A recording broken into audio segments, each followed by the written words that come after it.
savez, un paradis fiscal, par essence, c'est un pays qui ne collabore pas dans l'échange d'informations.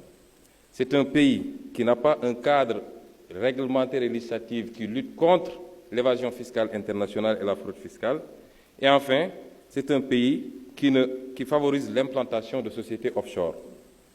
Dans les critères qui ont été élaborés par l'Union européenne après les scandales de LuxLeaks et des Panama Papers, les critères qui ont été élaborés, le Luxembourg remplit entièrement ces critères-là et est considéré comme un paradis fiscal.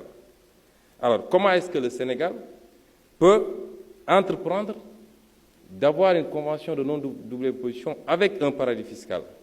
Le risque qu'on encourt, c'est que énormément d'entreprises qui vont évoluer notamment dans le secteur pétrolier, le secteur minier et le secteur du gaz vont se domicilier, s'immatriculer à Luxembourg.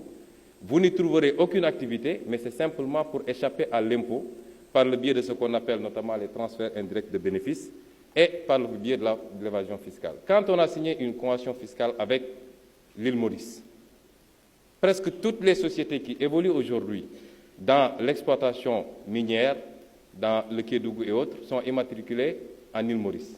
Parce que ça permet de ne pas être imposé à l'impôt sur les sociétés au Sénégal, sous prétexte qu'on a une convention de non-double imposition, et que quand vous allez en île Maurice, le taux d'impôt sur les sociétés est à 0.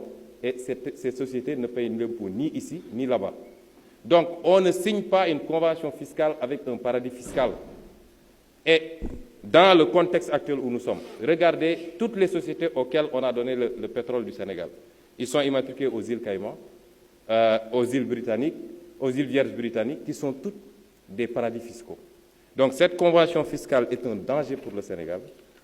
Nous ne gagnerons absolument rien. Il n'y a pas de relation économique qui justifie la signature de cette convention fiscale.